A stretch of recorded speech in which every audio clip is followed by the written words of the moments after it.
JEE के इस question में हमें तीन इक्वेशन गिवन है और बोला गया है कि एफ एंड जी जो है वो ट्वाइस डिफरेंशिएबल फंक्शन है, यानी कि दो बार इनको डिफरेंशिएट कर किया जा सकता है। और एक्चुअली यहाँ पर थोड़ा सा ये मिसप्रिंट है कि ये एफ डैश वन होना चाहिए। क्या होना चाहिए? ये एफ डैश वन है ना? तो मतलब हमें इसके सेकंड डेरिवेटिव, फर्स्ट डेरिवेटिव और फंक्शन के टर्म्स में तीन इक्वेशन गिवन है। और यहाँ पर हमें चार ऑप्शन पूछे गए और बोला गया कौन सा वाला ऑप्शन ट्रू नहीं है। राइट?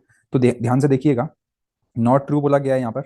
तो नॉट ट्रू वाले ऑप्शन को हम यहाँ पर आइडेंटिफाई करेंगे। उसके लिए देखिए, हर ऑप्शन में अगर आप देखेंगे तो हमें एफ एक्स और जी एक्स की बारे में बोला गया है। देखिए यहाँ पर आप देखेंगे एफ एक्स जी एक्स, यहाँ पर जाएंगे तो एफ एक्स जी एक्स के बारे में बोला गया है। यहाँ पर भी वैल्यू जो निकालनी है फंक्शन एफ की और फंक्शन जी की निकालनी है, और यहाँ पर उनके डेरिवेटिव की निकालनी है। तो इस क्वेश्चन में हम क्या करने वाले हैं, सबसे पहले हम फंक्शन को ही आइडेंटिफाई कर ले रहे हैं। तो वो कैसे होगा, ध्यान दीजिएगा। सबसे पहली बात है कि यहाँ पे डबल डेरिवेटिव गिवन है। हम क्या करते हैं, दोनों साइड इंटीग्रेट कर लेते हैं। दोनों साइड अगर इंटीग्रेट करेंगे तो ये हो जाएगा F of X, F dash X, G dash X. आपको पता होगा कि अगर डिफरेंशिएशन का हम इंटीग्रेशन करेंगे, डिफरेंशिएशन और इंटीग्रेशन एक दूसरे की रिवर्स प्रोसेस होती है। तो डबल डेरिवेटिव का एक बार इंटीग्रेशन करेंगे तो मुझे सिंगल डेरिवेटिव मिलेगा, फर्स्ट ऑर्डर का derivative. Six x square upon two हो जाएगा इंटीग्रेट करने पर, प्लस सी हो जाएगा। अब आपने काफी प्रैक्टिस तो करी रखी होगी इंटीग्रेशन की, तो आपको इसको समझने में दिक्कत नहीं आ रही होगी। तो G dash X plus three X square plus C आ गया, है ना, equal to F dash X. अब यहाँ पर सी एक कांस्टेंट आ गया, आर्बिट्रेरी कांस्टेंट। इसकी वैल्यू कैसे निकलेगी, उसके लिए हमको रिलेशन गिवन है यहाँ पर। तो एफ डैश वन, एक्स की जगह पर वन रखेंगे तो आ जाएगा G dash one plus three plus C is equal to F dash one. F dash one की वैल्यू आप देख सकते हैं 9 के बराबर गिवन है।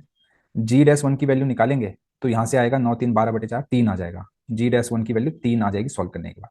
3 plus C is equal to 9। C की वैल्यू आ गई 3। तो हमें यहाँ से रिलेशन मिल गया F dash X is equal to G dash X is equal to G dash X plus three X square plus three. यानी कि F dash X minus G dash X आपको मिल गया three X square plus three.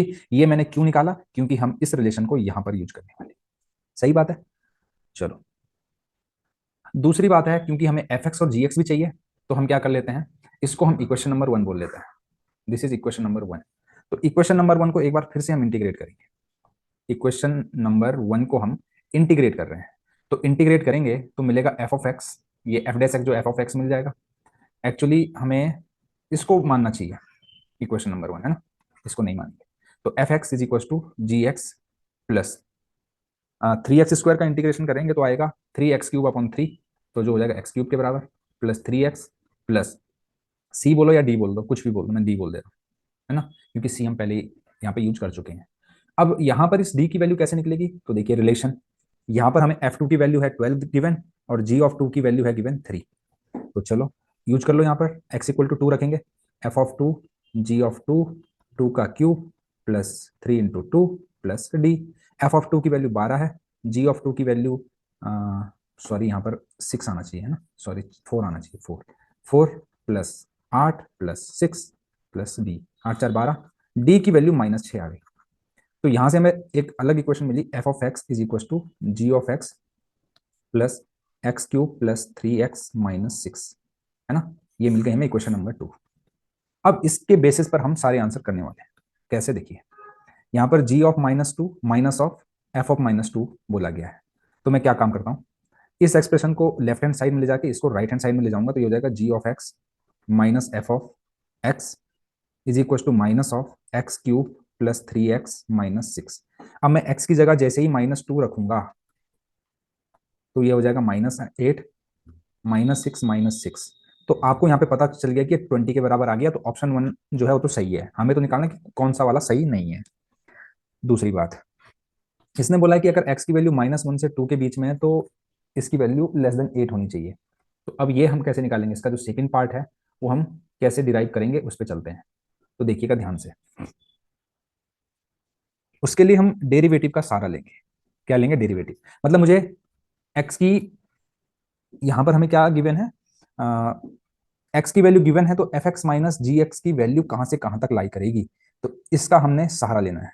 तो इसके लिए हम क्या करते हैं, ध्यान से देखिएगा, F x minus G x यहां से निकल जाएगा, F x minus G x, इसकी वैल्यू है x cube plus 3x minus 6, right. अब मैं क्या करता हूं ना, इसकी मुझे रेंज निकालनी है, एक्चुअली सीधी सी बात है, इसकी मुझे रेंज निकालनी है। तो पहले इसकी रेंज निकालता हूं। तो इसकी रेंज निकालूंगा मैं डिफरेंशिएबिलिटी की मदद से, क्योंकि मुझे इसका पता नहीं है कि इसकी मिनिमम वैल्यू क्या आएगी, मैक्सिमम वैल्यू क्या आएगी, सही है। या फिर मैं इसकी निकाल लेता हूँ, है ना। तो ध्यान से देखना है आप लोगों ने, है ना, कि इसकी मिनिमम और मैक्सिमम वैल्यू मैं निकालूंगा डिफरेंशिएशन से। तो x cube plus 3x minus 6, इसको मैंने मान लिया H x. H dash x निकालता हूँ, ये आएगा 3x² प्लस 3। आपको पता है कि ये हमेशा पॉजिटिव वैल्यू है, greater than equal to zero, greater than zero. Strictly increasing है, स्ट्रिक्टली इंक्रीजिंग फंक्शन है, मतलब इस तरीके से इंक्रीज होगा। तो x की वैल्यू जो है -1 से लेकर कहां तक है, 2 तक है। तो -1 जब आप यहाँ पे रखोगे तो आपको मिनिमम वैल्यू मिलेगी और 2 पे आपको मैक्सिमम वैल्यू मिलेगी। तो -1 अगर आप रखोगे यहाँ पर तो आपको मिलेगा 3 + 3 6, सॉरी यहाँ पर नहीं रखना है, यहाँ पर रखना है। तो अगर -1 रखोगे आप तो मिलेगा -1 -3 -6, तो ये मिलेगा -10। 2 रखोगे तो मतलब -10 से बड़ा रहेगा हमेशा। और यहाँ पर रखोगे अगर आप 2, 8, 3 दूनी 6 -6, है ना। तो -10 से लेकर 8 तक रहेगी इसकी वैल्यू। इसकी इसकी वैल्यू जो है वो कहाँ से कहाँ तक है, f(x minus G X belongs to -10 से लेकर 8, राइट। तो अगर मैं इसका मॉड ले लूँ तो मॉड कहाँ से कहाँ तक जाएगा, है ना। तो मॉड तो जाएगा इसका मतलब <10 तक जाएगा, इसका मॉड ले लूँ अगर मैं, तो 0 से लेकर 10 तक। तो यानी कि f(x माइनस जी एक्स का जो मॉड है वो <10 होगा, ना कि <8। तो ये गलत है। तो मतलब जो हमारा करेक्ट आंसर है वो ऑप्शन नंबर 2 ही है। तो अगर आप यहीं पर क्विट करना चाहते हैं क्विट कर सकते हैं, बाकी मैं अदर ऑप्शन भी यहाँ पर आगे एक्सप्लेन कर रहा हूँ, क्योंकि इस क्वेश्चन में काफी टाइम लग गया है। अब जैसे कि f(x माइनस जी एक्स की वैल्यू अगर <6 है तो x की वैल्यू ये होगी, तो इसको सॉल्व करना है हमें। f(x माइनस जी एक्स का जो मैग्नीट्यूड है, मतलब इसका मैग्नीट्यूड जो है <6 है, तो x की वैल्यू निकालनी है। तो निकाल लेते हैं। 3x² प्लस 3 का जो मॉड है कितना है, 6 है। तो इसको सॉल्व करेंगे तो आपको मिलेगा -6 से लेकर 3x² प्लस 3 <6। 3x² जो आएगा यहाँ से वो आएगा आपके पास -9 से लेकर 3, और -3 से लेकर x² की वैल्यू आएगी 1 तक। अब आपको पता है कि x² greater than -3 and x² less than 1, इन दोनों को हम सॉल्व करेंगे, उसका इंटरसेक्शन लेंगे।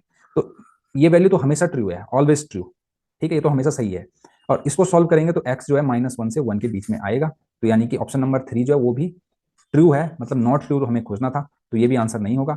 इसी तरीके से इसके लिए आप क्या करिए, f(x0 = gx0 है, तो यानी कि आप क्या करो, f(x0 माइनस gx0 = 0 कर दो। तो f(x माइनस gx तो ये है, तो यानी कि x³ प्लस 3x माइनस 6 = 0 को जब आप सॉल्व करेंगे तो वहां से इसको सॉल्व करना है आपने। तो देखिए इसका मतलब क्या है कि हमें इसका रूट निकालना है। तो एटलीस्ट 1 से लेकर 3/2 के बीच में इस एक्सप्रेशन की वैल्यू, मतलब इस एक्सप्रेशन की वैल्यू 0 होगी। तो ध्यान दीजिएगा, ये कंटिन्यूअस फंक्शन है, आपको पता है all polynomial function are continuous function. आप इसकी वैल्यू 1 पर निकालिए, 1 पर निकालेंगे तो ये आएगा 3 माइनस, यानी कि नेगेटिव वैल्यू आ रही है। और अगर आप 3/2 पे इसकी वैल्यू निकालेंगे, है ना, इसको मैंने एच एक्स बोल रखा है, यानी कि एच ऑफ 1 निकालेंगे तो नेगेटिव आएगा, और एच ऑफ 3/2 निकालेंगे तो पॉजिटिव आएगा। और ये फंक्शन कंटिन्यूअस है, मतलब कंटिन्यूअसली जा रहा है। पहले एच ऑफ 1 पे नेगेटिव था, एच ऑफ 3/2 पे पॉजिटिव था, तो डेफिनेटली एक्स एक्सिस को कट जरूर किया होगा, और एक्स एक्सिस को जहां पर कट करता है वही रूट भी होता है। इसका मतलब इसकी वैल्यू एक ना एक बार 1 से लेकर 3/2 के बीच में 0 जरूर होगी, जो कि ऑप्शन नंबर 4 भी करेक्ट है। तो मतलब हमें तो नॉट ट्रू वाला खोजना था, तो इसलिए ऑप्शन नंबर 2 ही करेक्ट है। सॉल्यूशन अच्छा लगे तो चैनल को लाइक शेयर और सब्सक्राइब करना बिल्कुल ना भूलें। Thank you very much.